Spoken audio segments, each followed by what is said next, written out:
Está em déficit calórico e sente muita fome, então você precisa saber disso. Um dos maiores desafios do déficit calórico é a fome, e muita gente tenta resolvê-la da forma errada.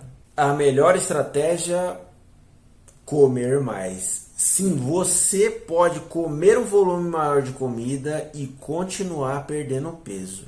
O segredo está em escolher alimentos de baixa densidade calórica e alto volume, como hortaliças e carboidratos complexos.